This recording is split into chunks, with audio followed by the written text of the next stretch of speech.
Hello and welcome to the Tifo Football podcast. I'm Joe Devine, and today I'm extra delighted, warm and fuzzy, to be joined by, he's looking at his phone, it's Jack Pitt-Brooke. Hey! How's it going? Yeah, really good. How are you? What's on your phone there? Is anything good? WhatsApp, Instagram. Oh, a WhatsApp. Oh, a secret journalist WhatsApp that we're not allowed to know about. Good Lord. Well, there's plenty more of that on today's episode. Also, Jon Mackenzie. Welcome back, Joe. Oh, thank you. Yeah, I know. And Kaya Kaynak. Welcome back, yeah. Yes, again, a second welcome back. Also, Steve's here. Yeah, you're back, aren't you? I am back.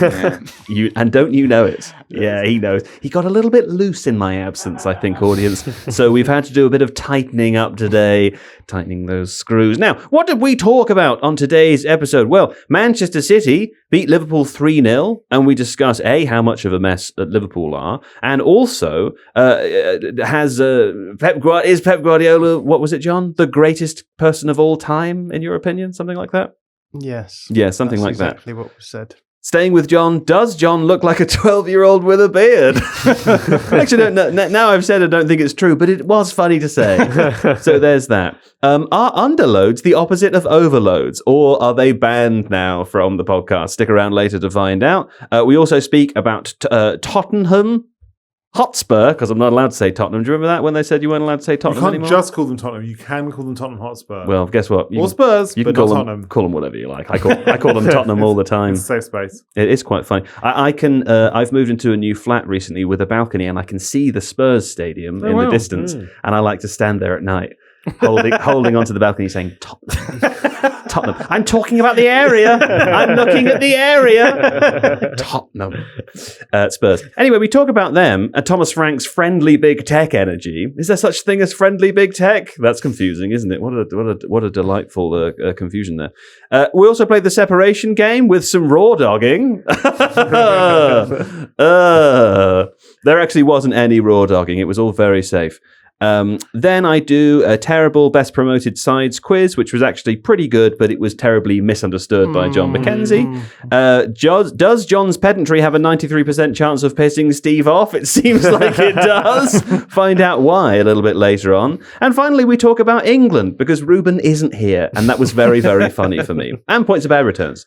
So that was the episode. Did we all have fun? I had a great time. Yeah? Yeah. Well, that makes a couple of us.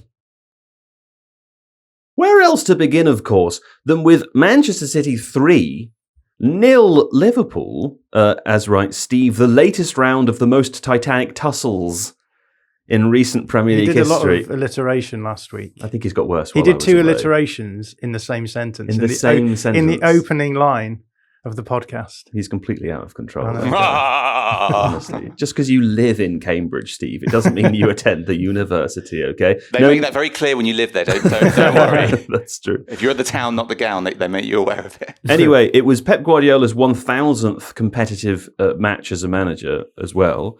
And in some respects, it was illustrative, right, Steve, of his ability to evolve. All I hear, I didn't actually watch this game. I went to the cinema instead and had a great time. But I heard, John, that Manchester City simply bullied Liverpool off. I heard from some friends that it was like watching a really good team play an ordinary team. Yeah, I mean, I don't know if I would go that far, but it certainly felt a lot more one-sided than that fixture has felt in a long time. And obviously, even maybe last season was a bad example, but like it in terms of when those two teams were being considered as the best teams in the country, those games were often quite like tetchy affairs where it felt as though one team would cancel out what the other team was doing, and then at halftime the other team would cancel out, and it just went back and forth in those ways. But there weren't a lot of 3-0s. Yeah, but equally, I think that this was a game where everything went perfectly for City as well. I think off the back of the narratives that both teams are currently on, it sort of makes for a really heady kind of, oh, this is City, they're back, they're going to challenge for the title. And maybe that is the case. But yeah, I think what was notable for me was that in the first half in particular, it just felt as though Liverpool didn't really have an answer to what City were doing. They fixed a few of those problems in the second half.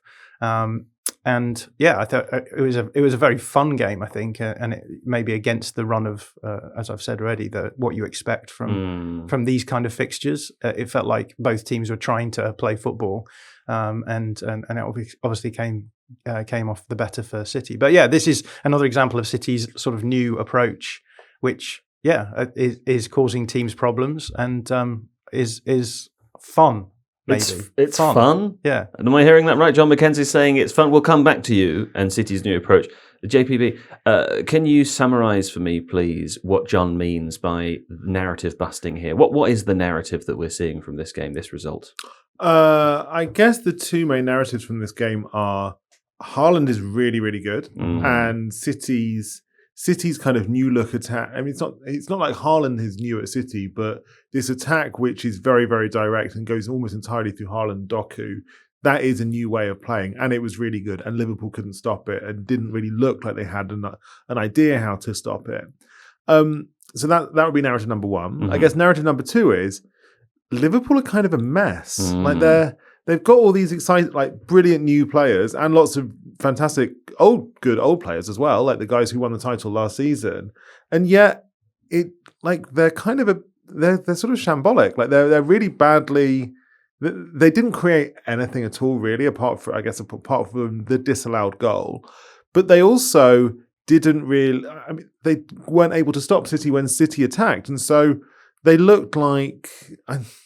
It's weird that they either look like a very old team or a team that was in this kind of state of deep transition, and they obviously, I'm not sure they really know how to use all the exciting new players they've signed. Like, I mean, Ekitike, I think he's doing quite well at the moment, but like, I don't really know how Wirtz and Isak fit in, and it's just this just adds to the narrative that Liverpool are in a bit of a mess at the moment. Yeah, it makes complete sense. I mean, we hear that Liverpool are in a mess. They are currently below Manchester United in the Premier League table, I think. They're also, I was listening to Totally Football with James Richardson earlier, in which he revealed the statistic. They're closer to the bottom three now than they are to Arsenal in first place. It's quite the seismic drop-off, isn't it, given what we were saying about them at the beginning of the season? Yeah, and it kind of felt like they'd figured things out a little bit. In the week building up to the Man City game, they built a bit of momentum, obviously beating Real Madrid, which is even, Real Madrid still figuring themselves out, but it's still an impressive result to beat them nonetheless. And they beat Aston Villa, who kind of played into their hands. But the problems that I think people, as Jack was outlining there, the problems that people have seen with them all season were still very much there on Sunday. And it still feels like Arne Slot is kind of not 100% sure what the plan A should be. Isak did come on at any stage. I know he had an injury in the build-up, but you kind of would think if you're 2-0 down and wanted to chase a game, you would bring on Isak. There was a period where they were sort of playing a false nine and didn't really have a striker on the pitch, which felt a bit odd. And I don't think Arne Slot quite knows how to use the tools that he's been given. Whereas last season, when he didn't make any transfers, I'm not saying they were right or wrong to make no transfers, but it almost felt like he kind of had to get the best out of what he had available to him, and that kind of sharpened his abilities to just fit the players into a system, and it worked really well. And Mo Salah's still not been at his best, and there were some highlights about him maybe leaving Conor Bradley totally exposed, which obviously played into City's hands with Jeremy Doku being so good. So there are issues with Liverpool. They're still a team that are capable of really good results, but it doesn't look at all like they're a team that have the consistency required to challenge for a league title, which I think it's fair to say probably now that it's kind of beyond their reach at this point. I'd be so pissed off if I was Arne Slot, I think. And even if it was my fault. I'd be, it's what's happening is making Arne Slot look like a bad football coach, I would say. And we've talked about this on the podcast before, John, but that is a very compelling narrative to suggest that last season's victory was a sort of hangover of the Klopp era, and it was, a cumulative result of all of the work that had been done previously, and then a manager coming in who really didn't change anything or rock the boat in any meaningful way. He's taken strides this summer, as the club have generally, to bring in new players and obviously to exhibit this slightly different style of football. And it's just all gone to pot. Even players that were playing well, having the season of their career last season, were playing terribly. The thing that really seemed to stand out from this game also was how much Man City targeted Kanate in the back line, which I don't know, as far as having a young, exciting and expensive centre-back who, in theory, one would hope would one day replace Virgil van Dijk, who is now, 34 years old? presumably going to retire relatively soon. That feels like that the future is slightly concerning defensively in that regard as well. It's all going horribly wrong. How depressing that Virgil van Dijk may be retiring at an age 6 years younger than me. Horrible. That's true. You were 40 last week. I was, yeah. Yeah. I still am, actually. You're still 40 now. Yeah, thank you. Yeah, still 30 now. Old hand at being 40. Yeah. It's like being 30, but 10 years older. I'd say you feel like you've been 40 for about 20 years. That's interesting you say that, because a lot of people age me younger, I would say. Oh, physically you look younger. Oh, right, okay. Physically, But I would like say you look like a 12-year-old with a beard, but like, but emotionally, rationally, I don't think the concept of a 12-year-old with a beard works, does it? What aesthetic is that? Depends when your testosterone kicks in, I guess. I guess so, yeah. How early was it when you started growing that beard? I've had a beard since, my early 30s. No, but I mean as a teenager. This beard? No, not this specific one. As a teenager, when did you start sort of getting fluff on the upper lip? Oh, I can't remember. That You was don't ages know? ago. You don't recall this? No. But didn't it matter to you in your the other boys had more hair and you didn't have any hair? You know what I I'm wasn't saying? bald when I first developed facial hair, if that's the question that we're trying to That's arrive not at. the question. It disappeared from here, but it appeared here. Yeah. I've never had hair, actually. Right, Yeah, right. That's true. Sure. What was sure. the question? I don't know. Oh, Kanate and... Well, it wasn't really a question. It was more of a sort of statement of horror. And then you made a joke about Van Dijk being so much younger than you. Yeah, and already primed for retirement, which is, imagine how great that would be. Imagine being retired at like mid-30s. I'm kind of afraid of it, to be honest. Think? I mean, I'm not going to be retired in my mid-30s, but I just think, I spend all day thinking it would be great to be retired, or it'd be great to not work. If you were faced with the horror of... Well, I was on holiday for a week open. last week, and I was just so depressed because I wasn't coming to work. I don't know. Maybe this is the middle-aged energy that you're referring to, but I just feel like I could fill my days out with just endless pottering. Yeah, but you go to airports and just look at planes for hours. I mean, I can't do that. True. I'm a normal person, man. That's I've got to motivate myself with something. You got to get some slightly beyond hobbies. Netflix. I'm telling you. If you were mate. retired, would you make football podcasts for free? Oh God.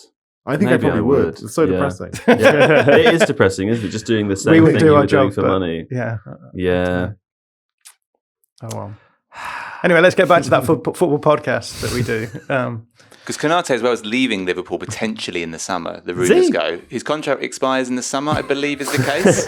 So the whole question you just asked Is he about him leaving? being the I love future doing a podcast with you. It's so good. is tricky. He's leaving. Well, is the he? rumours abound that he might leave for free in the summer. And since those rumours have abound, he's been a bit crap, actually. Right. Dear. Interesting. Yeah, interestingly, yesterday to talk about Konate, Liverpool, City were trying to funnel all of the build up through Konate down that side, because obviously on the other side you've got Van Dijk and Robertson, who are good at build up. the better, I would say, better build up passes than Konate and Conor Bradley. I've just done a video on City's out of possession, because everyone's talking about them looking great on the ball and things that they're doing in possession. But Was this your did you notice? this was my did you And notice? what did you notice? I've noticed that actually, if you look at City's defensive performances across the course of the season, the four worst defensive performances according to expected goals against all came in the first 5 games of the season. So they were doing quite a lot of like experimental stuff at the beginning of the season. Yeah. I think at the beginning of the season, basically elite teams are faced with the problem of transition, right? Because the meta that Pep Guardiola himself built was this idea that you wanted to try and possess the ball high up the field, because you keep the ball away from everyone else. You're close to the opponent's goal. You generate more chances yourself, and if you lose the ball, then it should be difficult for opponents to counter on you. But teams have got better and better at countering on you, and so this has prompted, I think, a bit of a meta shift in terms of the way that elite teams are trying to play football, and we're seeing some of that with what Jack was talking about before, with the in possession shift that we're seeing from City, where they're playing much more transitionally.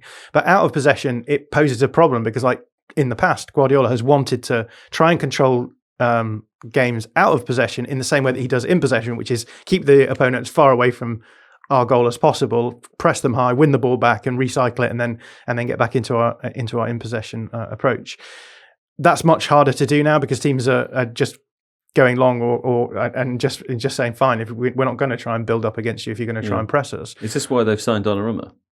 Well, yeah, I think it explains maybe why they've signed Donnarumma, because they see the game going in a direction where maybe goalkeepers are less useful in terms of the intricate build-up aspect of it. But what I think has been interesting is in the games following the first 5 games, they put up pretty good defensive numbers, not Arsenal level defensive numbers, but still much lower than an expected goal a game against. Calm down, Kaya. Steve, everything's going to be fine. Carry on, John. But I think City have been much more passive out of possession, and I think the realisation has been that, well, at the beginning of the season they were trying to be even more aggressive than they'd been in previous seasons to try and overcome this problem of transition, and it wasn't working. We had the game against Brighton, which was like a standout game, and you'll remember I was incandescent after that game. You were because they were so aggressive, and it essentially lost them the game. What we've seen since then is them becoming actually a bit more passive and finding ways of keeping an extra player in the back line just for added security.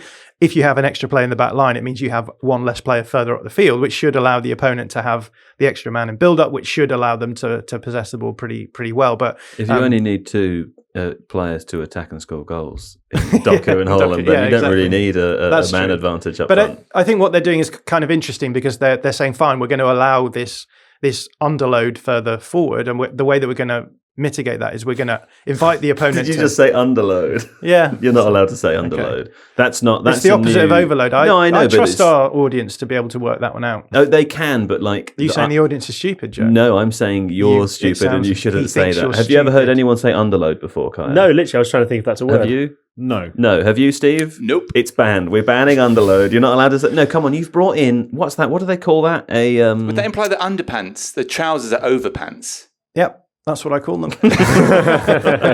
You mean that they have a man disadvantage, a player disadvantage? Yeah, they have one fewer player. An underload. Yeah. That's a good way of putting it, actually, Joe. I'm glad you've come up with that one. I shall start using that one Please use in it. the future. Anyway, back to the point. What I really like about how City have changed this year is that generally there's an assumption that as managers get too long, as managers have been around for too long, they tend to look for solutions which are increasingly ideological, right? Like they become sort of parodies of themselves, or they find an approach which is like most characteristic of how they've managed in the past. I mean, I guess that Wenger would be like the ultimate example of this. But what's interesting, and people say, he's kind of crustified into self-parody now. It's not quite. And you have to do like the extreme version of what you're doing, because it stops working. So you say, and also you get that. That's the way you get this kind of super vindication. Yeah. Like I'm not just going to win. I'm also going to be proved right. Yeah. What's really interesting to me about this is like Pep's had his 1,000 games. He's been a top manager since 2008. He's won everything. Everyone's always asking, can he do another year or two at City? And I think this is the uncharacteristic thing that he's done at this point, is to basically this is a bit of a generalization, but he's kind of moving back in the direction of everyone else. He's like turned City almost into everyone else. It's like, we don't need 90% possession. We don't need the best footballing goalkeeper of all time. We can just have like a good but fairly generic keeper, like a good big 20th century goalkeeper, big number 9, really quick winger. We're going to make our game probably a bit more simple. We're going to make it less like less kind of specifically avant-garde in our possession play. And actually, by going back in that direction, maybe that's how we can win this time, rather than just like pursuing my weird like esoteric possession project. Yeah, I think it's kind of remarkable, really, because I mean, all the way through his career, Guardiola has evolved, but he's evolved within his tactical approach. And that's fine until your tactical approach doesn't work anymore. And it doesn't work anymore. They've had one season of downtime, and he's immediately been like, I can let that go. I can let that 15 years of success go. And there's still elements of that they will reuse. I don't think that this is just like a complete shift to a different meta. I think what's happened is that meta has collapsed a little bit, and you have to be much more tactically flexible. You have to be able to move in different ways from a tactical point of view. But for the most part, he isn't going to be able to do what he used to have as almost like a one-size-fits-all approach. Yeah. And he's just been like, fine, I'm going to shift. I'm going to evolve outside of the meta into a different approach. And I think that's really the sign of greatness for me. I don't know, maybe people don't want to hear more smoke being blown up Guardiola's arse, but like that for me is the indication that like he is transcended being a generational coach to being like he can move between generations as well. And what makes that especially interesting is that I think we've always, people have been wondering since 2008, to what extent does he play this way because he has like a moral or an aesthetic attachment to it, or does he play with it this way because he thinks it wins? And the fact that he's kind of junked Ederson and junked all the possession and just gone to this... Brought in Pep Linders. Exactly. Stuff like and that, gone to this more, you might even call it generic style. That to me suggests that he didn't have a moral or aesthetic attachment to that way of playing. Yeah. It was just a way to win. And now he's found a different way to win. And maybe this is going to work. He's the ultimate pragmatist, right? It's like he's always wanted to win. The old approach was successful for years and years and years. And so he kept doing it. As soon as it's shifted and it seems less what do they say in the US? Winningist. Then they shifted away, and I think that's remarkable because I think, like you say, with the Wenger example, it's kind of like most dynastic coaches like that. They get to a point where they just go more and more extreme as their approach becomes less and less functional, and usually then just retire at the end of it and say, "Fine, whatever, it's not for me anymore." Whereas this does suggest that he could still have. Like he could still be a very functional coach in this new world. It's very Ferguson-y. The idea of getting in different backroom staff, playing in a completely different way, like junking whatever you used to play. That was then, but this is now. And that is what makes it so unlike the kind of image that so many people had of Pep over the course of his career today, because everybody thought, oh, this guy's ultimately about ideology in a way that, and like nobody would ever have said that about Sir Alex Ferguson, but the pivot that he's kind of coming out or in the process of doing at the moment is incredibly Ferguson. Yeah. I think this brings us really nicely to talk about Haaland. Because you mentioned before, like one of the narratives is that Haaland's like really good, and it's tempting to look at his goal scoring record and be like, City are wildly over reliant on this guy. I mean, I think their second top scorer is still Esteve own goals from the Burnley game. I've made my short on like, City too reliant on Haaland, because we're talking like that 60% of their goals are from him, which is like way higher than the record for percentage of goal share from one player in the team. But I think there's an argument to be made that actually this new iteration of City actually makes it's just playing to Haaland's strengths, whereas in the past Haaland sort of had to fit into the tactical approach that was working. Same is true with Doku as well. I think like this new approach is just thinking, well, how do we get the most out of these kind of unicorn players? Where with Haaland, if you play a bit more transitional, he is going to get in behind more. If you play with Doku and get him centrally, he actually is much more effective at arriving in dangerous situations in the box. And I think again, that's what's been so fun about this, is that actually what he is doing is precisely like fitting the players into a system which works for them. And because he has some of the best players, if you can do that well enough, you will be a good team, because those players will start hitting their potential. Well, here's a statistic from Opta Joe about Jeremy Doku, who you just talked about there. Jeremy Doku today, this is a kind of wild statistic. The first player to score, win 10 plus duels, complete 7 plus dribbles, create 3 plus chances, and have 3 plus shots on target in a single Premier League game since Eden Hazard against West Ham in 2019. I mean, if you make your stats that convoluted, specific, then surely they're going to be records. That's true. There's a new record every time, I do think it's interesting on the point about Pep Guardiola, though, the notion that,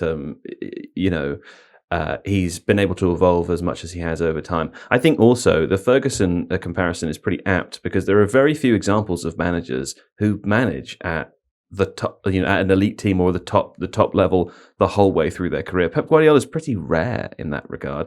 He was at Barcelona, Bayern Munich, Man City, 3 teams that, with the exception of a couple of years at the beginning of City, completely dominate the leagues that they play in, are like at the total elite end of football. He's had a very long stretch of time to evolve styles of football that other managers just don't have the luxury to do. So in that sense, he's a kind of interesting case. But I do think the most remarkable thing, and you see this in all sorts of industries, is that he hasn't doubled down. He hasn't got trapped he doesn't live in a bubble. He seems to like genuinely like football, watch it, want to evolve, understand it. He hasn't become trapped in a parody of himself, It was quite nice seeing him happy at the end of the game, I thought, after having obviously a bit of a miserable year, both on and off the pitch last season. It was I don't know, maybe that's just me saying something that appeals to me, but it was just quite nice to see him getting his flowers a little bit yesterday. And I think that that longevity point. I mean, we'll have to wait and see what happens this season. They might fall away and come third.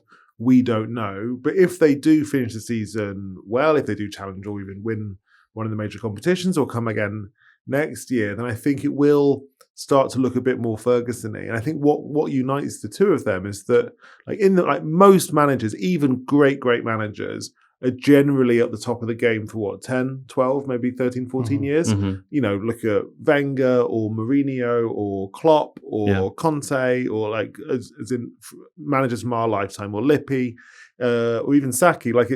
It's not common to be at the top for that long, but obviously Ancelotti the exception, maybe, but he's slightly different, I think, because he's kind of more, his greatness is contained more in cups than in league title campaigns.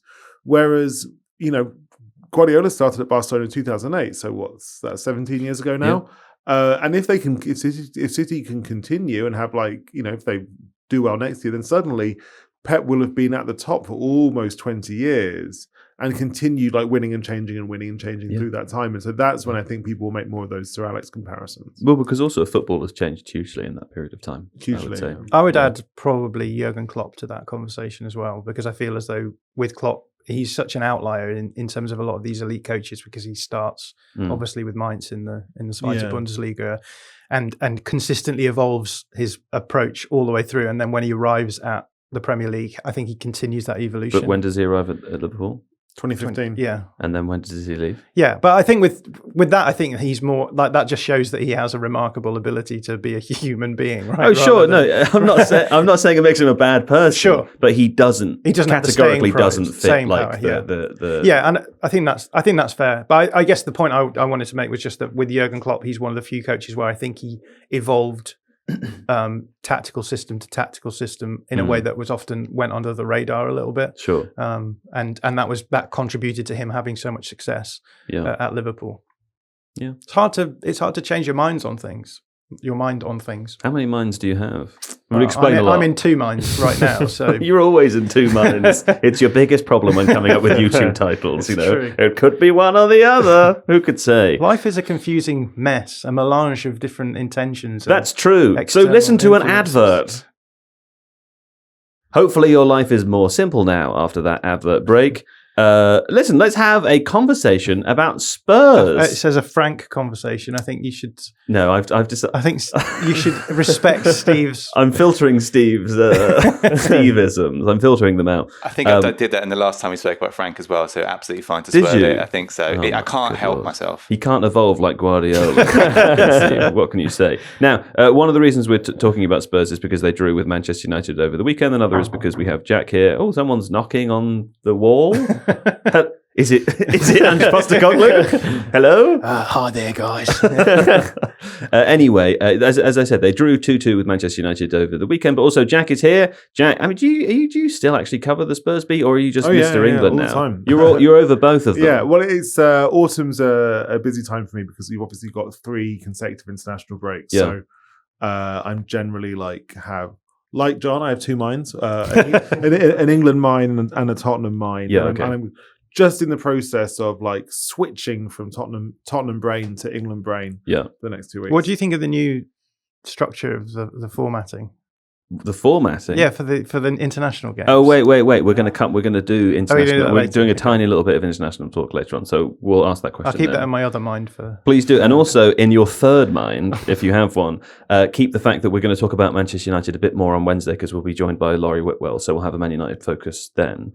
We can keep this a little bit more Spursy, and I know we talked about Spurs last week while I was away as well. But I'm curious to hear from you just what your general perspective is at the moment, Jack, because it's quite an unusual situation with Spurs. They're doing relatively well in terms of actual results. They are in a decent position in the table, and yet things do not appear to be going that well. What's your perspective on it generally?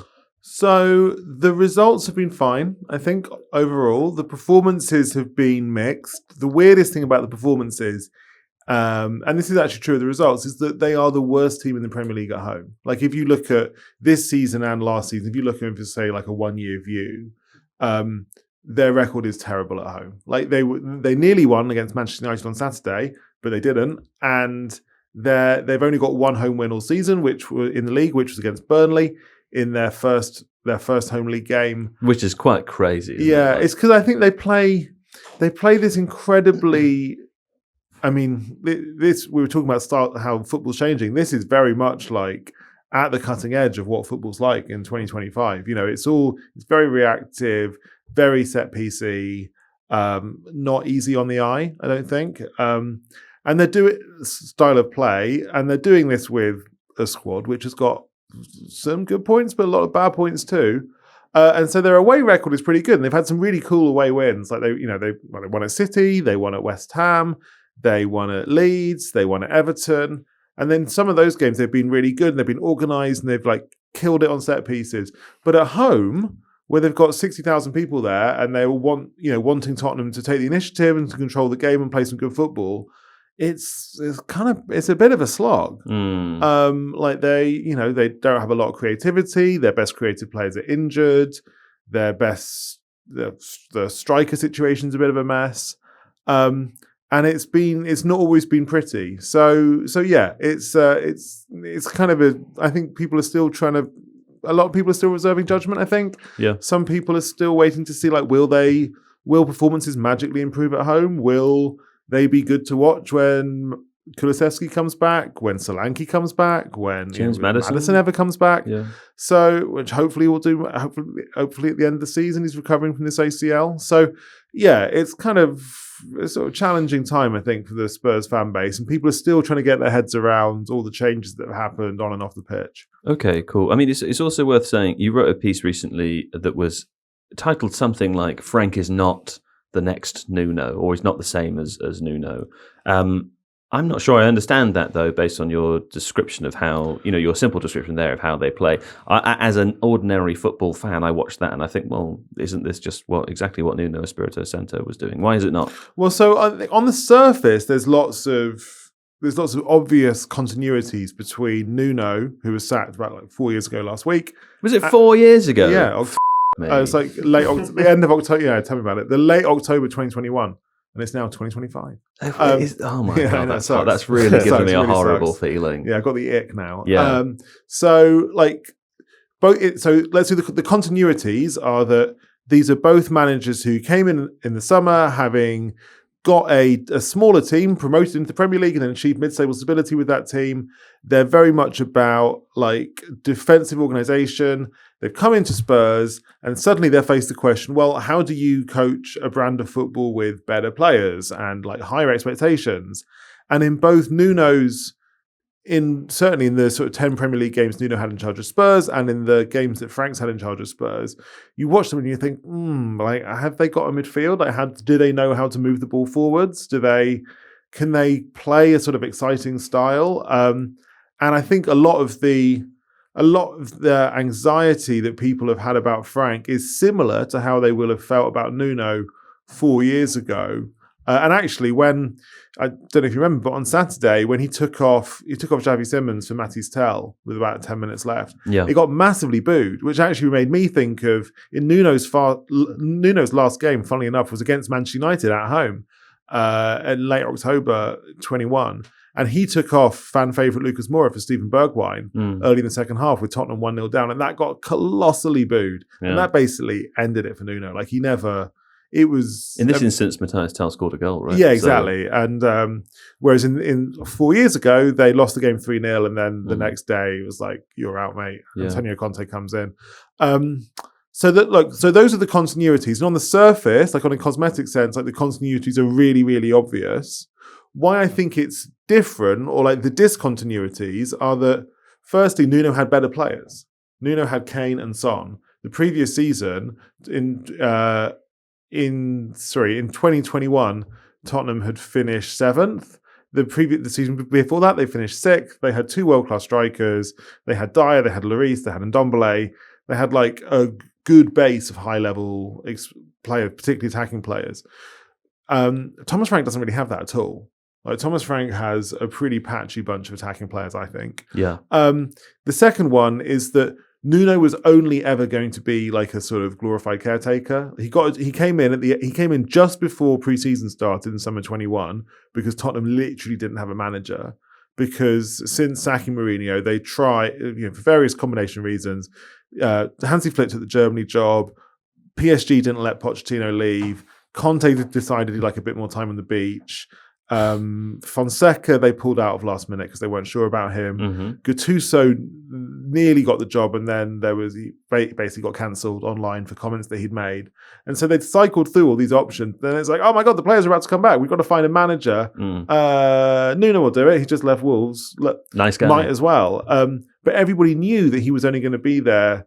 Like, he signed a 2-year deal. Everybody knew he was only going to be there briefly.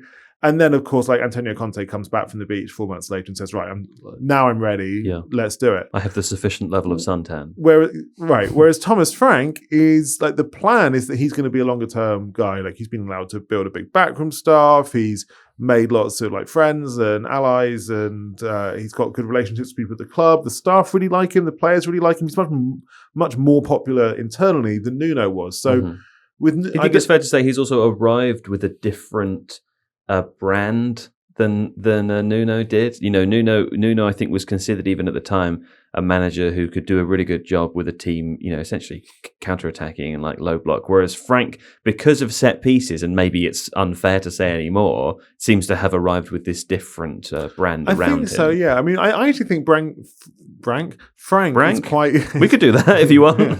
I think Frank feels quite cutting edge. Like, people often think that... Why is that, though? Because of set why pieces. Is that? Because why is because he's really smart. Like, he's Is Nuno not smart? Data driven. Yeah, but Frank kind of comes at it from a different angle, I think. Like, Frank is very like data driven. He's very strategic. I think he basically goes away and thinks, I'm going to figure out what works, and then I'm going to go and do it. I'm going to keep iterating until I come up with a really good approach. He's quite. Someone said to me he's got quite like a techie vibe. Sure, Thomas Frank. He does have a techie vibe. He has a sort of slightly tech energy. Yeah. And I think that he's also like an amazing people person. And he's very, very popular with everybody who works with him and everybody who knows him. So he's really kind of putting down roots. So I think that this will, I mean, it's clearly already lasted longer for Nuno than Nuno did, because Nuno got sacked in October and only did 10 league games. I guess the question is, like, will the football improve? Will the performances improve in such a way that it doesn't just feel like the coaching doesn't quite align with the expectations of the fans? That's the one thing that I have a degree of pessimism, or no, not pessimism. That's the one thing I'm slightly worried about, is simply that Frank doesn't have a like commitment to stylish and expansive and beautiful style of play. I just don't think he cares. I mean, he wants to win, but I don't think he really cares about how they win. Other than that, he can find good solutions. Whereas traditionally, other managers at Spurs have got into a bit of a pickle if they haven't had that kind of commitment. And that's not just Mourinho and Conte, Nuno, George Graham. Like, there's tons of examples of managers who haven't been able to play a sort of football that the Spurs fans want to see. So that, I guess, that's one of my questions for the second half of the season, is particularly when they get players back, is can they play a brand of football that people want to come and watch? Which is something that really only matters when you're not winning. This is my personal opinion. We've talked about this before as it relates to Manchester United and other teams. I feel like these conversations about like how the football looks and feels starts to matter when you stop winning games, and all the time that you're winning and getting points is sort of who cares? I think like as it relates to Thomas Frank, it's kind of interesting to me that he is considered, well, firstly differently to Nuno in the eyes of the fans, but also like that he in theory like has this, I don't know, like this sense of longevity. Like, to go back to what I was saying before, apart from set pieces, like, what is it? This is a bit of a difficult question. Yeah. What is it that he did at Brentford that shows him to be, and if, like, other than what he looks and sounds like, which is maybe part of like a loaded question, and there's some sensitivity around this, so I'm now saying that and looking at you, Steve. Apart from what he looks and sounds like, what is it about him? And I'm not saying he isn't. Yeah. Is it that gives him that like techie vibe, or makes people think that he is at the cutting edge, that in a way that Nuno isn't, for example, or other managers aren't? I would say he maximised the resources available to him at Brentford, in the sense that they have one of the smallest wage bills, I think, in the league, if not the smallest. Yeah. They never spent like massive amounts while he was there on specific like individual players. They spread the money out. Sure. He was very aware of what he wanted from sort of certain players, and he had a game plan and a sort of a squad plan, in the sense that the characters that he wanted to bring in, and they kept losing big players and he kept adapting and kept reacting to that. Mm-hmm. And they got a lot of impressive results against big teams, and they were never really threatened by relegation in all the years that he was there, despite all the things I mentioned before about low transfer expenditure, low wage bill.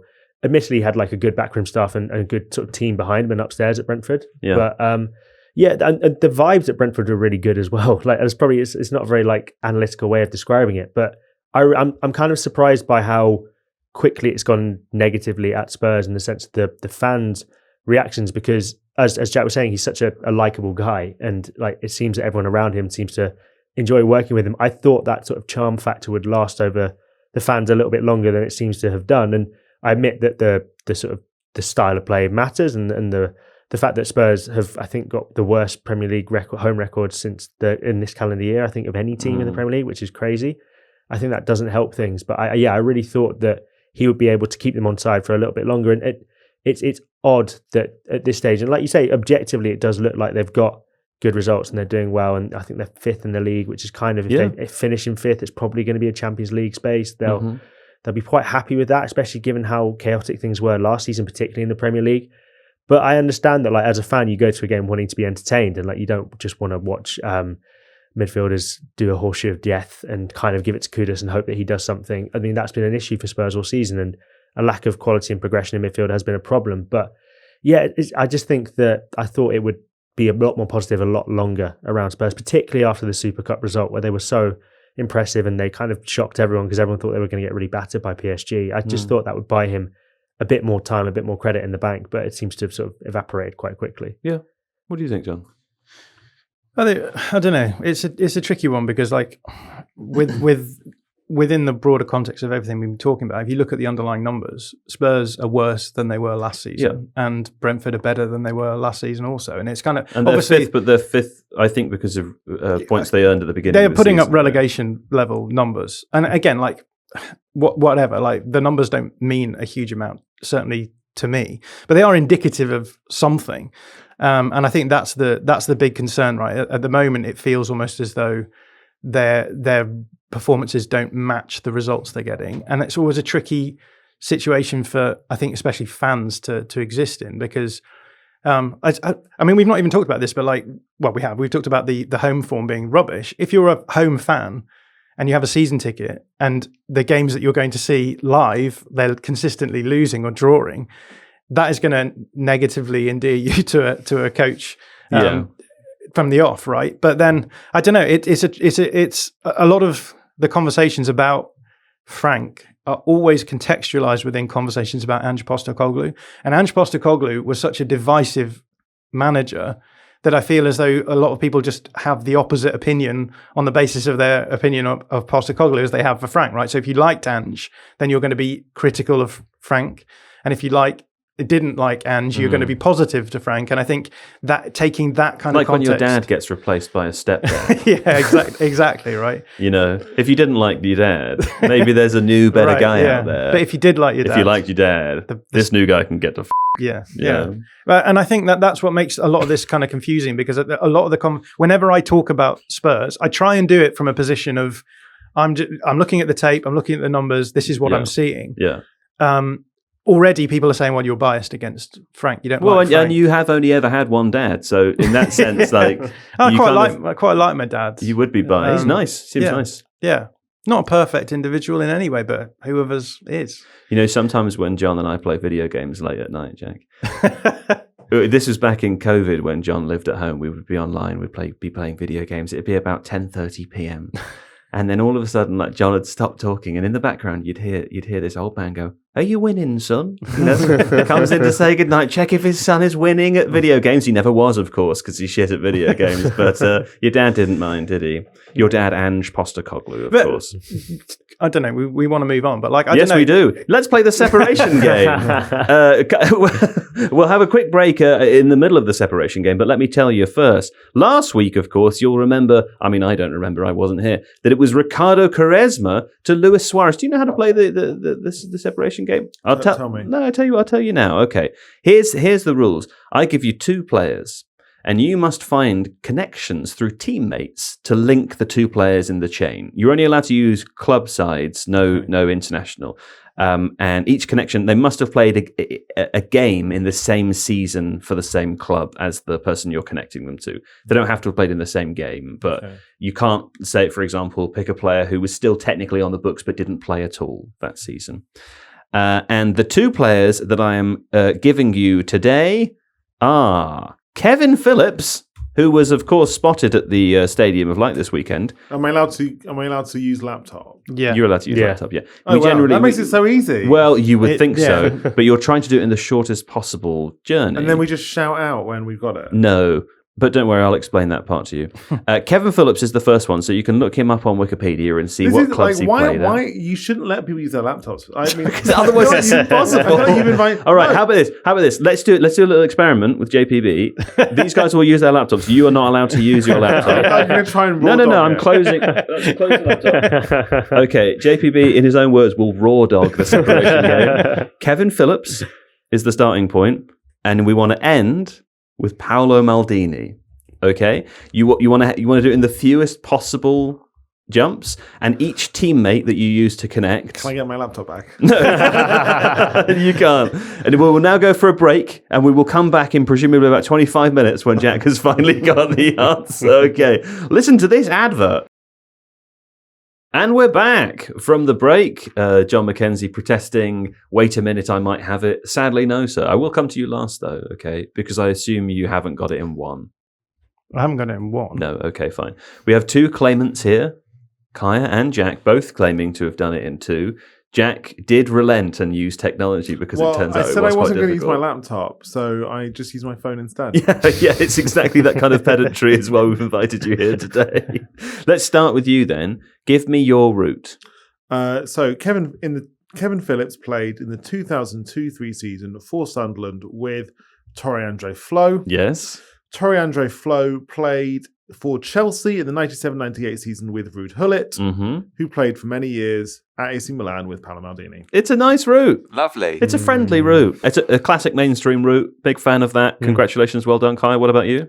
Mine's quite mainstream as well. Kevin Phillips played with James Milner at Aston Villa in the 05-06 season. Wow. Milner played with Patrick Vieira at Manchester City. Patrick Vieira played with Paolo Maldini at AC Milan very briefly. Yeah, okay. No, I don't mind it. For some reason, I like it a little bit less. James Milner is basically a goalkeeper. It feels like it. You've kind of gone towards the modern era. Yeah. I went kind of back. You went back. The 90s. Yeah. Steve's done it in two as well, and Steve went towards the modern era before coming back. One other thing I will add in there is, as relates to what Steve was saying, you're allowed to use goalkeepers, but if you do, we think it's naff. It's a naff thing to do. And also, you're allowed to use like two teammates from the same different generations in the same team, but again, it's a little bit naff. For some reason, using something James Milner and naff. Patrick Vieira James Milner is a cheat code, though. I think James Milner's kind of a goalkeeper. Well, I tried to go down Gary Cahill Avenue, but it didn't quite work. So, have you completed, John? I've got it in 3. In 3? Yeah, right, and it was nearly 2, but I had to use a link player. Well, as we said, in other words, nearly 2. We call it 3. What is it? So, Paolo Maldini played at Milan with Joe Jordan, right? Which blew my mind when I saw it. But Joe Jordan played with Matt Letizia at Southampton, right? And Matt Letizia played at Southampton with Marion Parhas, who played with Kevin Phillips. So not only is it a 3, but you've used the same team it was 1 twice. year off. Doesn't that seem like crazy? It just makes us sad how much worse it makes it. Could have been Joe Jordan and Matt Letizia that linked them. That would have been great. I quite like Steve's route here. Steve's done it in 2 again. Kevin Phillips spent the first half of the 13-14 season, would you believe it, with Crystal Palace, as did Marouane Chamakh. Of course, Steve always has Arsenal on the brain. Chamakh won Liga with Bordeaux in 2008-9 alongside Johan Gorkov, who was on loan at Bordeaux from AC Milan, where he played alongside Paolo Maldini. So that's kind of an unusual incredible route. team, that Bordeaux team. Very good Bordeaux team. We've had that conversation before, haven't we? Yeah. Rami in goal. Good. They played some amazing football. Chamakh, of course. Yes. Peak Chamakh. Yeah. Peak Chamakh. Ali Diarra, former French international midfielder. They are one of the streets won't forget teams of the 21st century. I can't believe I've used that phrase as a 37-year-old. But there's several of those in I feel like this Liga, is a safe though. space for 37-year-old guys saying streets won't forget. You You've just stand already next to said- Jon Mackenzie, absolutely fine. You've already said raw dog as well, so I feel like the cat's out of the bag. You've at this been point. cooking all day, my friend. Anyway, we as Low key. keen-eyed listeners will have noticed we got rid of the Via because it was fun for a while. We vired to Via, but now obviously the definitive nature of Via is that you return from the Via to no Via. The you know? Via just felt like doing 2 games at once, which is stressful doing 1 game at once, in my opinion. So Sure. Yeah. Anyway, we've got rid of it. I'm gonna say that you won that one, just on the basis that I enjoyed your route as the most mainstream, interesting route. and incredible that you did it without a laptop as well. Yeah, only simply with a phone. It was when I started to think, like, is there any way of verifying exactly which seasons Torrento Flo played for Sunderland without tech? And then I realised that it was pointless. I had to. That's the part of it. Like, you can do it off the top of your head, but it is amazing how often you will realise that you think that 2 players who play together were separated by 7 seasons or something. Something absolutely insane. Now, let's move on to discuss Sunderland, who Steve writes are soaring here. I think Steve writes in the afternoon. Steve writes in the afternoon. It's not quite the afternoon right now. Sunderland scored a last gap. He wrote a last gap equaliser. Oh, yeah. I think you mean gasp, Steve. Do you mean gasp or last gap? Gasp. A last gap equaliser against league leaders Arsenal at the Stadium of Light over the weekend. Now, this was the kind of result that many non-Arsenal fans could have dreamed might occur. Sunderland on a absolutely terrific run. Arsenal on an even better run. I mean, did I hear right the other day, Steve? You'll know this, Kai, you'll know as well. Yeah. Did they have 9 clean sheets in a row? Yes, That's I believe so. absolutely They hadn't conceded. insane. I think they got to a point where they hadn't conceded for 13 hours. Wow. Quite early on in the game. Something like 812 minutes or something as well. Yeah. Something like 812 minutes. That number is lodged in my head for some reason. Well, that's absolutely incredible. So amazing that Sunderland managed to score two goals against them. Sunderland themselves having just a terrific start to the season. How good is this start, John, as it relates to other promoted teams historically? Do you know? Are you aware? No. That's a shame because I did ask you in the WhatsApp yesterday. Did you? Yeah, I said, I'd love to know, John. It's the 7th best. Is it the 7th Yeah, best? I And believe so. elaborate on that. Tell me more. No other team has managed to have as many points as Sunderland have Well, 6 more. since 1964, when the Blackpool team of Stanley Matthews. Stanley Matthews, yeah, he would have been there around then. Actually, they got promoted into the 1st division, and they had the same kind of record. Right. This is an out-of-date article on One Football's website titled "The 5 Best League Finishes by Promoted Clubs in the Premier League Era." Would you care to guess any of them? What were the conditions of? Well, I'm just saying the article was written in 2023. So what are we guessing? Guessing. Can I jump in and guess too? I'd absolutely love you to, yeah.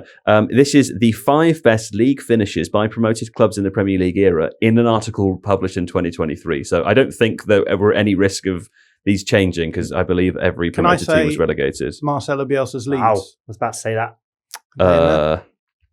59 points, No, was it? they're not in there. About Wolves under Nuno. No, they're not in there. Sheffield United under Chris Wilder. Oh, yeah. No, not in there. Is this also including pre-Premier League? Sorry, no.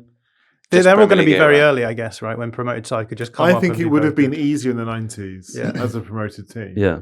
Like, It's like a Calvin Harris they'll be song. much less stratified financially. Is Eddie The Howe? 80s. Is Eddie Howe in there? No. Sean Dyche? No. Listen to what Jack is saying.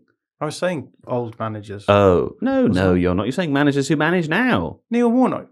Does he? You just said Sean Dyche. Yeah, Sean Dyche has been around for years. No, he hasn't. I feel like Middlesbrough for some reason are always in Alan these. Kirbishley's Charlton. Oh, nice. No, Charlton are not there. Do you want me to just tell you? Yeah. This is a terrible guessing game. In 5th place, it's Sunderland. 1999-2000. That tells me that none of you listened to the Totally Football after show last beating night. Charlton in the playoff final. I couldn't recall that. They did finish 7th though, which is pretty incredible. How many points did they have? I don't have that was Reed information. and that brings us back to Kevin Phillips. Does it? Yeah. Yes, it does. No, you're absolutely right. It does. I don't have the points information. I'm sure you could find out if you wanted to. Yeah, I'm pretty sure easy. It looks like Kaya's going to find out for us. Oh, okay. In 4th place, Ipswich Town, 2000-2001. They finished 5th. The Marcus Bent years, is it? Or is that too? Yeah, Mark George Stewart? Burley. Martin Reuser Oh, celebrates scoring the winner for Ipswich during the FA Carling Premier League match against West Ham. 58 points Sunderland got. I'm sure Leeds had more than that. I guess I'm Googling that too. Shit quiz. This is based on like league finishing position. This is league. Who cares about league finishing positions? It's all about points. Leeds did have 59 points. Something's gone wrong It's there. the author of the article. Nothing's gone wrong. Something's gone wrong. Hold on. Nothing has gone wrong. The question was the 5 best league finishes by promoted club. These are important details that you failed to consider, you imbecile. Okay. Next up, in 3rd, it's Blackburn Rovers in the 1992-93 season, where they finished 4th with Kenny Dalglish. Remember that one? It's exciting. Nottingham Forest finished 3rd, 1994-95, and Newcastle United also finished 3rd in 1993-94. What points total did they have, though, out of interest? I don't have that information. That was 77. That was 42. 77 That was 42 Wow. game season, though, wasn't it? Yeah. In 94, it went to, was it 93? It went to 42 games. They You can't both like for earned. like. That's true. That it's a 42 It's league just game the worst season. quiz I've ever experienced in my life. Come on, let's talk about Sunderland. They now. both had 70. Nottingham Forest and Newcastle both had 77 points, but from 42 games. So I think that's better than 59 We need that it come points from per Leeds. game now. Kaya? Good lord. Anyway, there we go. My question was mainly: could Sunderland be a repeat of one of these? Do you envisage Sunderland getting north of 70 points? No. No. I don't think so, no. But it's been great to watch them. I think the thing, everyone will talk about this, but the thing that impresses me most is Granit Xhaka, right? It's like bringing in a player like that who I think people undervalue that kind of role in a promoted side because, I don't know, it feels like you either lean into kind of defensive solidity and so you just have a team that's stacked with physical players, or you go too far the other way and you think, well, we'll try and outscore opponents and you sort of go for a very ambitious group of forward players, whereas with Xhaka what you get is the ability to sort of knit those two Bit of both. things together. Yeah, Absolutely. Everyone seems extremely impressed by their attitude, guys. The main thing that I hear is that they defend like every game is a cup final. They attack like every game is a cup final. They play football like every game is a cup final. Is that true? Yes, it does feel like every game is a cup final for Sunderland, and they. It's funny because they were the worst of the promoted teams. They had the worst defensive record coming into this season in the Championship.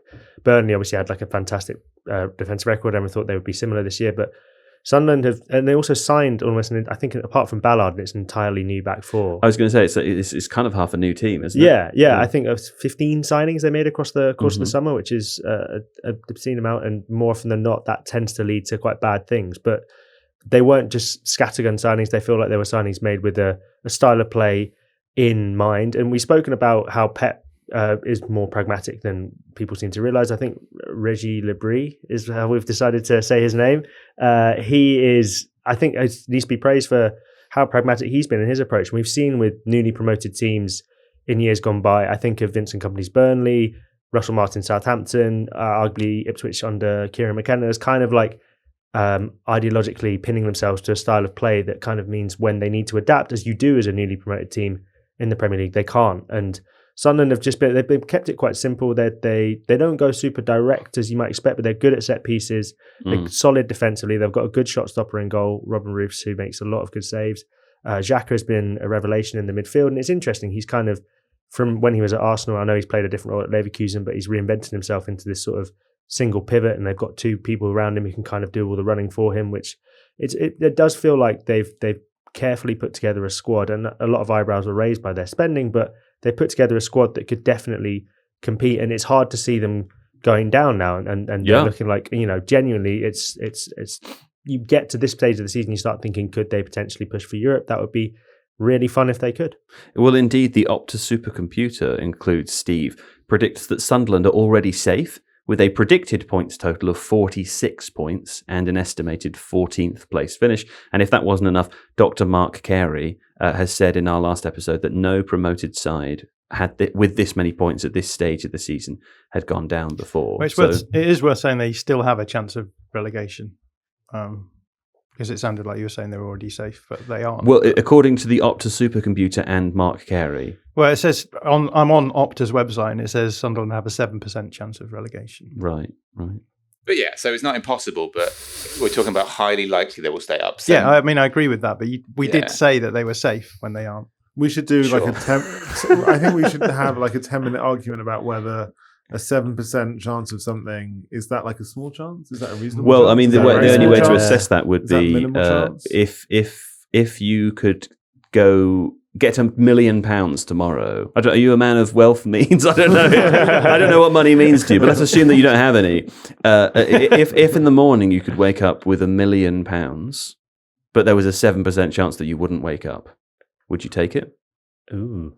No. Sounds like a win-win scenario. So you would take it, John? But the difference is when you don't wake up, you're locked into a dream about being about me. It's just you forever. Okay, yeah, not taking it. No, not taking it. Yeah, 7% is slightly too high, isn't it? It's slightly too. Now I'm worried Sunderland are going to get relegated because of what you've said. No, I think John. 7% is Just to be clear, you're saying you think they're going to get relegated. Maybe to contextualise, Fulham have a 15% chance of relegation. Right.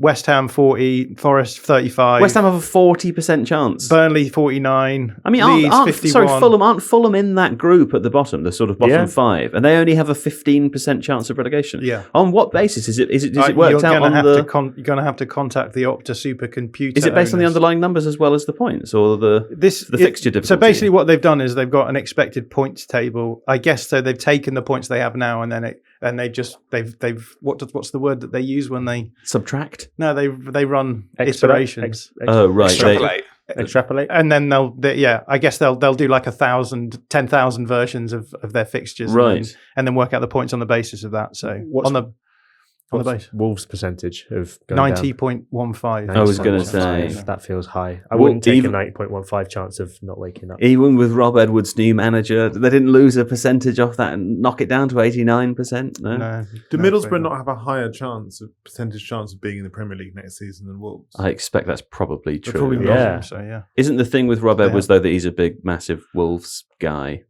Played there, coached there previously. He's got family there too, I think. He's got family at Wolves. I don't think Rob Edwards is consulting the Opta supercomputer when he's making his decision. Feels a bit Michael Beale to do that, or to move to jump ship. Yeah. You think Michael Beale should have stayed at Rangers? No, he should have stayed at QPR when he went to Rangers. Right. That was what he made. As far as I can remember, he was at QPR, and then he nearly went to Wolves. It would have been like 3 years ago, maybe 4 years ago. I can't remember what managerial changes Wolves were making at that point. Would that have been Bruno Lage, Lopetegui? Yeah, maybe around then. And he stayed at QPR, and then I believe he kind of came out and said something like, "Oh, I just can't look at my players, and we're building something that's too important here. I can't ruin that." And then like a month later, he leaves to get Rangers, and it went down very, very badly with QPR fans. But this is kind of the point with Rob Edwards as well, right? As he just signed a 2 or 3 season contract at Middlesbrough. He's only 4 months into that, and he's left. So understandably, Middlesbrough fans are a little bit peeved about that. But if you're going to manage a team that you played at for however many 200 games or something, like that seems kind of fair enough, doesn't it? You know? So it was 3 years ago. So it was October 2022 when Beale turned down Wolves, and then it was a month later that he went to Rangers. It's the next Frost Nixon, isn't it? When Beale turned down Wolves. It's one of the freshest topics.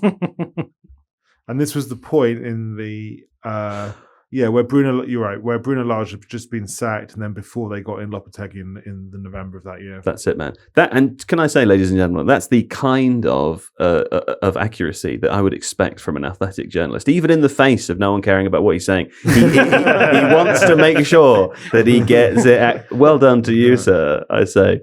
Anyway, something I do care about you saying is about England. Well done, Sunderland. We're moving on. England. Let's talk about England very briefly for two reasons. One, because there's an international break coming up this weekend, and two, because Ruben Pinder's not here and he always wants to talk about England. It's very funny for me. I never let him do it normally. I have one question for you, because you, as you said earlier, part of your job is to cover England for The Athletic, and I basically haven't paid attention since they got rid of Gareth Southgate. Not coincidentally, of course. It's not because I'm emotionally attached to him.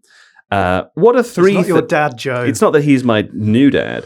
What are three things that I should know about Tuchel's England if I haven't been paying any attention? So I'm going to assume you haven't watched any of the games since Euro 2024. Yes, that's correct. Okay. Three things that you should know are, firstly, that Elliot Anderson now plays for England and is really good. Okay, didn't know that. He's come in I think came in the September camp. There's been a lot of people had always been wondering who plays alongside Declan Rice, what's the right balance to find, how do we get it right in the middle of the pitch? Because obviously the problem is, in an ideal world, you'd have two Declan Rices, one as a 6, one as an 8. Like, he is England's best 6 and best 8. But in the real world, you've only got one Declan Rice, so you need to find another human being to play with him. And I think that is Elliot Anderson. He's been really, really good recently. Okay. And in the World Cup, the midfield will be Anderson, Rice, then one other, which could be like Rodgers or Foden or Bellingham or Palmer or Eze. There's kind of like five options. Not Adam Wharton, no? No. If Wharton plays, it would be instead of Anderson. Right. But they've got like 5 different options in number 10. So that's the first thing to say is Elliot Anderson now plays. Right. The second thing to say is that Tuchel has not solved the dilemma of like the sort of Foden, Bellingham, Palmer dilemma. Yeah. Gareth Southgate also didn't solve it. Southgate went to the Euros in 2024 thinking, I don't want people to say I'm too loyal, so I'm going to drop a lot of my senior players and bring in lots of young players, and we'll just figure it out. Like in Germany, we'll figure out a cool way to get them all to play together. And he completely failed to do that. Like, I know England reached the final of Euro 2024, but they were really bad in that tournament. Yeah. And Southgate's policy of playing Foden and Bellingham at the same time in the same position was really bad. Yeah. Like, Bellingham was not really great in the Euros, apart from his amazing overhead kick against Slovakia and his good header against Serbia. Foden was really bad in the Euros, apart from the first half of the Holland game. Yeah. So it just wasn't a good approach. And Tuchel's solution, such as it is this year, has been to not pick either of them. Like, Foden hasn't played for England since March, I don't think. Bellingham was out in the September camp with an injury and then left out in the October camp. So we still don't know what Tuchel's solution to the Foden-Bellingham thing is going to be. But there's going to have to be some. I suspect that Bellingham will play as number 10 this camp, and then going into the World Cup. So that's the second thing to learn, is that he still hasn't solved that thing. The third thing I'd say you have to learn about the England team is that, what's the third thing?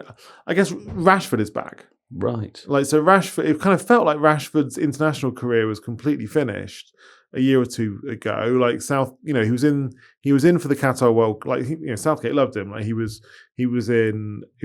to Russia with Southgate. He went to Euro 2020. He went to Qatar.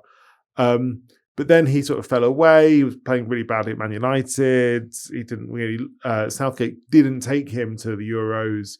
Didn't take. He was one of a long list of senior players who Southgate didn't take to the Euros last year. Along with Grealish, Maddison, Henderson, Sterling, Mount, etc., etc., etc. And it kind of felt like his international career might be over. But since Tuchel came in, I think Tuchel's thought, like, I've got to have him back. And so he brought back Henderson and he brought back Rashford. Obviously now Henderson's at Brentford, Rashford's at Barcelona. I don't think Henderson will start in the Euros. I think he's there more for sort of vibes management, can be useful off the bench, but I don't think he's going to start. I do think Rashford's going to, not in the Euros, in the World Cup. I do think Rashford's going to start in the World Cup. Really? I think it's close between Rashford and Gordon. Right. And I just think Rashford has more upside. If Rashford stays fit, I think he's a better player than Gordon. I think he will score more goals and get more assists. So if you had to predict that sort of front, I mean, is it going to be a 3 or a 4? It'll be Kane up front, definitely. Yeah. Saka on the right. The 5 different candidates for 10. I would just about go for Bellingham. Right. But it could easily be Foden or Rodgers or someone else. Yeah. Left, I'd say Rashford unless he gets injured. Or unless Gordon has like the best second half of the season ever. Yeah. Rice and Elliot Anderson. Right back will be Reece James.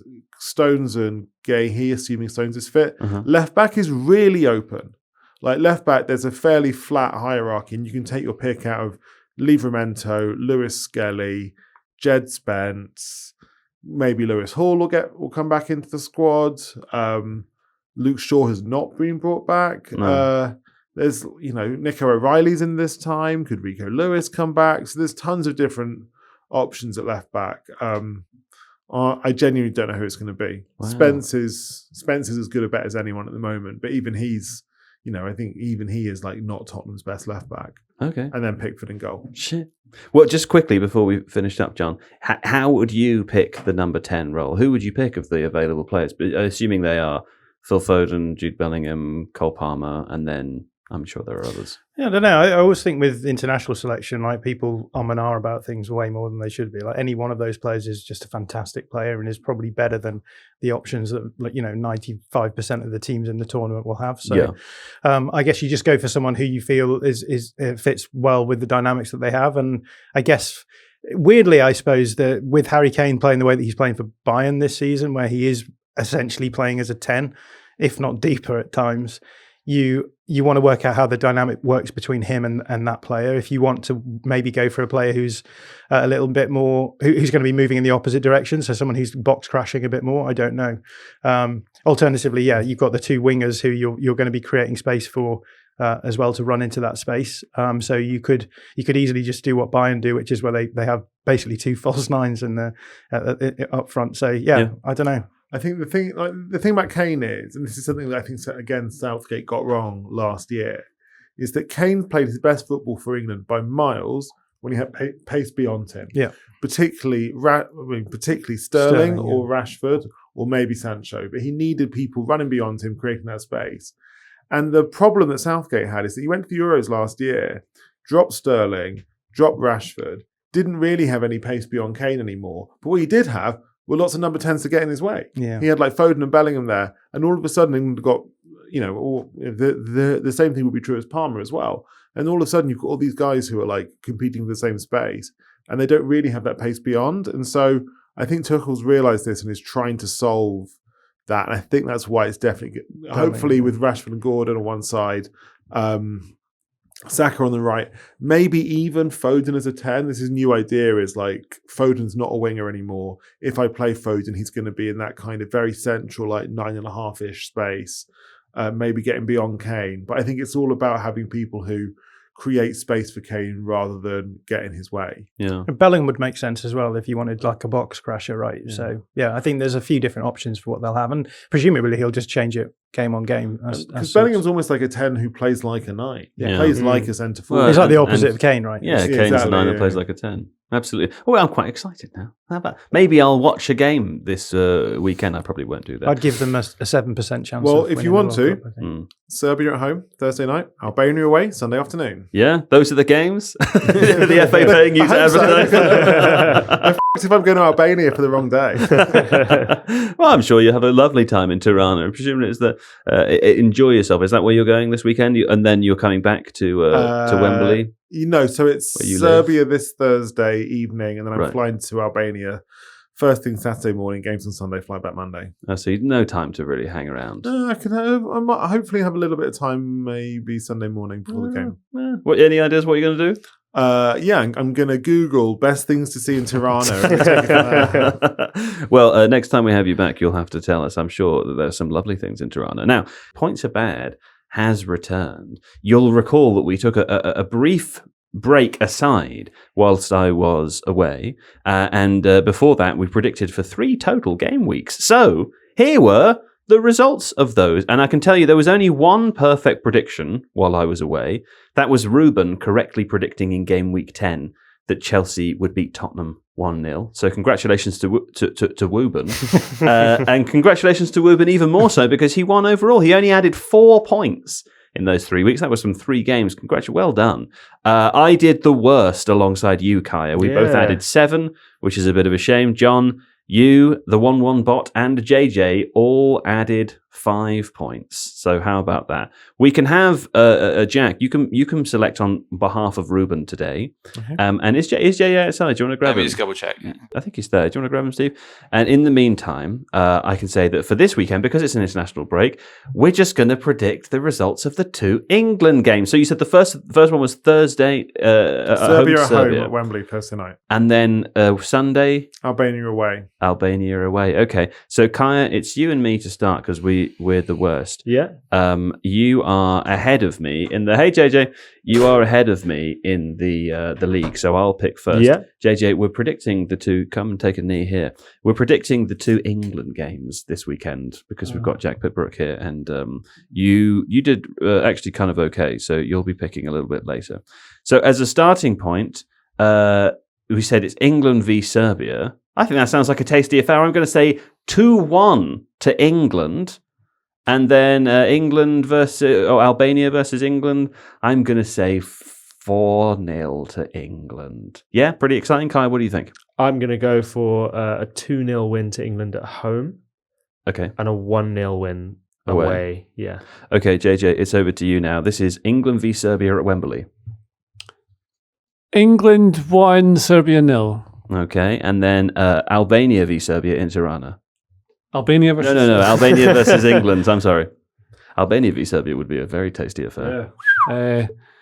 Albania versus England in Albania. England always win these easily. It's kind of boring. What did you say? I went 1-0 to England. I said 4-0. You said 4-0. 2-0 England then. It's 2-0. All right. There we go. Off you pop. Thanks, buddy. Right, next up is John. I'll go 3-0 England both ways. 3-0 in both games. Okay, and then you're going to pick on behalf of Ruben, Jack. And you can't choose any of the scores we already have. You have to pick new scores. England 4, Serbia 0.